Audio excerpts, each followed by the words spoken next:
मी मंदाकिनी पाटील. माझ्या होममेड रेसिपीमध्ये तुमचं खूप खूप स्वागत. बघा, मी ही वांग आणि बटाटा टमाटा एकत्र भाजी केलेली आहे. बघा ही किती छान चविष्ट झालेली आहे. तर हे बघा, खाऊन बघा किती छान झालेली आहे. तर ही भाजी खूप चविष्ट झालेली आहे. तर ही भाजी कशी बनवायची, काय बनवायची ते तुम्हाला दाखवते.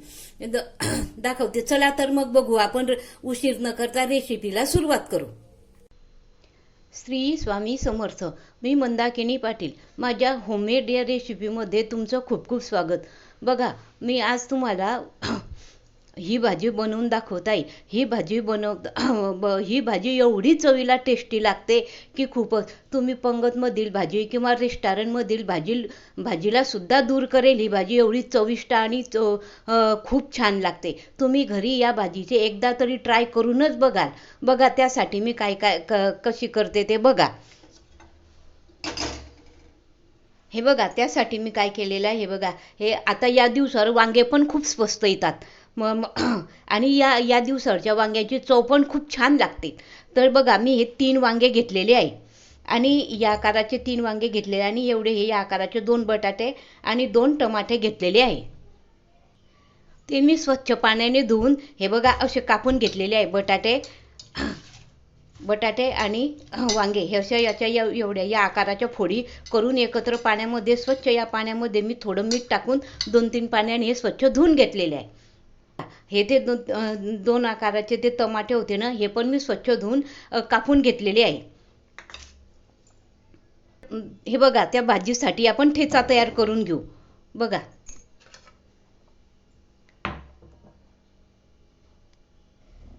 हे बघा, त्यासाठी मी काय केलेलं आहे हे बघा. हे 7-8 लसणाच्या खापा घेतलेल्या आहे.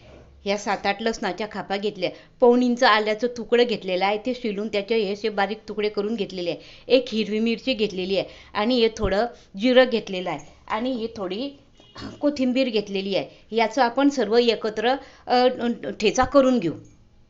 हे बघा, हिच्यामध्ये असा आम्ही कुटून सर्व एकत्र हा ठेचा छान जाडसर करून घेऊ.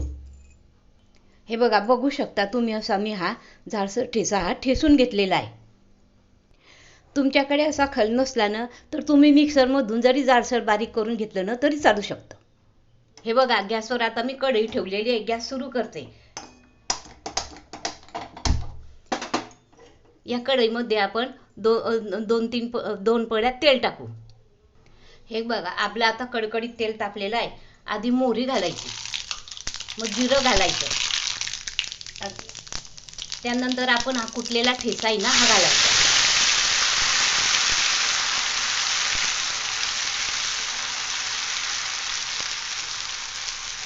त्यामध्ये हे कढीपत्त्याचे बारीक चिरून पानं घालायचे. थोडे 5-6 पानं बारीक चिरून घ्यायचे, ते घालायचे.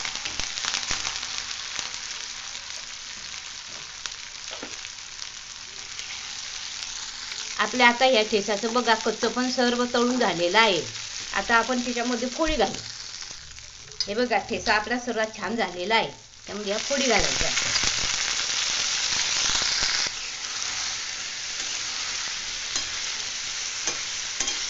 ही भाजी करताना, कुठलीही मिक्स भाजी करताना त्यामध्ये तेल थोडं जरा जास्तच घालायचं. तेलामुळे चांगली दिसायलाही चांगली दिसते ती.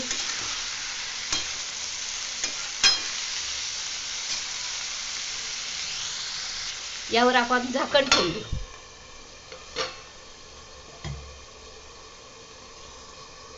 झाकण ठेवल्यानंतर त्यावर थोडं पाणी घालायचं. म्हणजे पाण्याचे थेंब जे असतात ना ते भाजीमध्ये खाली पडतात. त्या पाण्याच्या थेंबामुळे भाजी कढईला चिटकून राहत नाही, लागत नाही. आता यामध्ये आपण हे टमाटे पण टाकून देऊ. टाकले टमाट्यात फोडी पण टाकायच्या आणि हे चांगलं हलवायचं.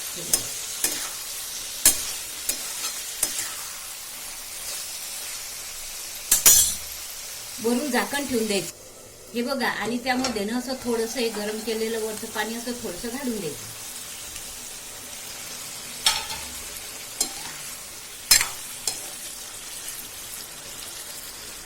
असं मधून सारखं हलवत राहायचं आणि भाजीला, म्हणजे ती भाजी खाली करपत नाही कढईला. ह्याच्या वांग्याच्या फोडी आणि बटाटे ना हे चांगले असे गोडू द्यायचे वाफेवर. झाकण ठेवून द्यायचं मधून. हे बघा, आता आपली ही भाजी जवळजवळ या फोडी जवळजवळ 50% शिजल्या आहे. हे बघा, आता यामध्ये आपण काही मसाले घालू.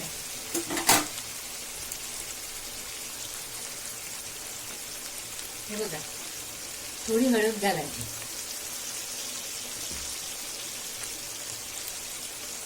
थोडं आपल्या पसंतीनुसार आवडीनुसार कमी जास्त तिखट घालायचं.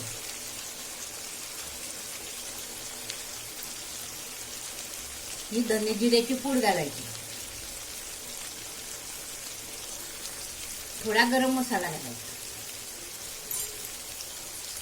आणि चांगली खालून वर अशी हलवून घ्यायची. मस्त मिक्स करायचं, ते सगळी भाजी अशी छान मिक्स करायची. हे बघा कशी छान कलर आलेला आहे त्याला. आणि यावर झाकण ठेवून द्यायचं. हे बघा, आपली भाजी आता छान शिजून झालेली आहे. यामध्ये आता चांगलं उकळलेलं गरम पाणी घालायचं. भाजीत थंड पाणी कधीच घालायचं नाही. गरम पाणी घातल्यानं भाजीला तेलाचा तवंग पण छान येतो आणि चवीला पण छान लागते, म्हणून गरम पाणी घालायचं.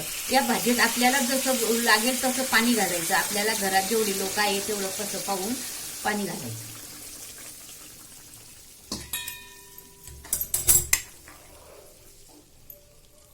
हे बघा,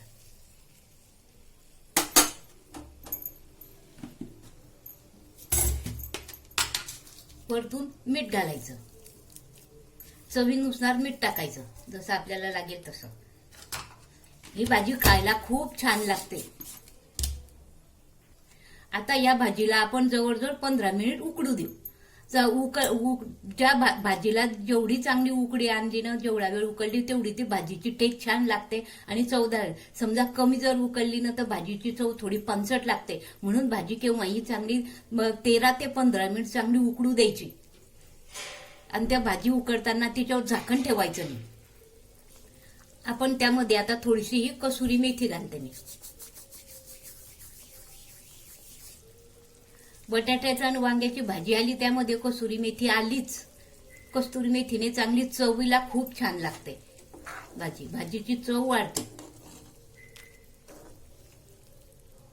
हे बघा, आणि ही भाजी हा रस्सा आहे ना थोडासा दाटसर होण्यासाठी काय करायचं, चमच्याने अशी थोडी दाबायची. म्हणजे शिजलेलं असलं ना वांग्याच्या फोडी बटाट्याच्या फोडी अशा त्या थोड्या दाबल्या जातात. त्यामुळे रस्सा थोडा घट्टसर पण येतो त्या रस्स्याला.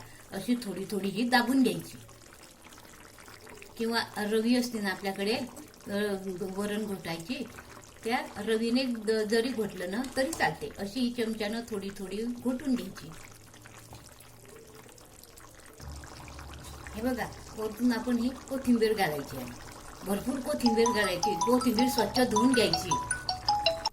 हे बघा, अशा प्रकारे आपली ही भाजी अशा प्रकारे आपली ही भाजी मस्त छान शिजून छान झालेली आहे. हे बघा, पूर्ण भाजी झालेली आहे आपली ही. बघा कशी छान झालेली आहे. इथं आता तुम्ही नक्की या भाजीचा ट्राय करा एकदा. ही भाजी न खायला याच्या वरणपोळी बरोबर त्याच्याबरोबर किंवा नुसती भाजी आणि पोळी जरी केली ना तरी आपलं पोट भरतं. अशी ही सुंदर, चवीला सुंदर आणि दिसायलाही छान चविष्ट भाजी तयार होते. ही वांग बटाटो टमाटर असं लक्षात ठेवायचं. असं हे एकत्र घ्यायचं आणि त्यानुसार आपल्याला जसं घरात जेवढे लोक असले त्यानुसार घ्यायचं आणि त्यानुसार अशी ही भाजी तयार करायची. ही तिखटाऐवजी हिरव्या मिरचीची जरी केली ना तरी चालते, ती पण छान लागते. तुम्हाला ही रेसिपी आवडल्यास लाईक करा, शेअर करा, सबस्क्राईब करा आणि घरी एकदा नक्की ट्राय करा या भाजीचा. आणि माझे पुढचे नवीन नवीन व्हिडिओ पाहायला विसरू नका. धन्यवाद.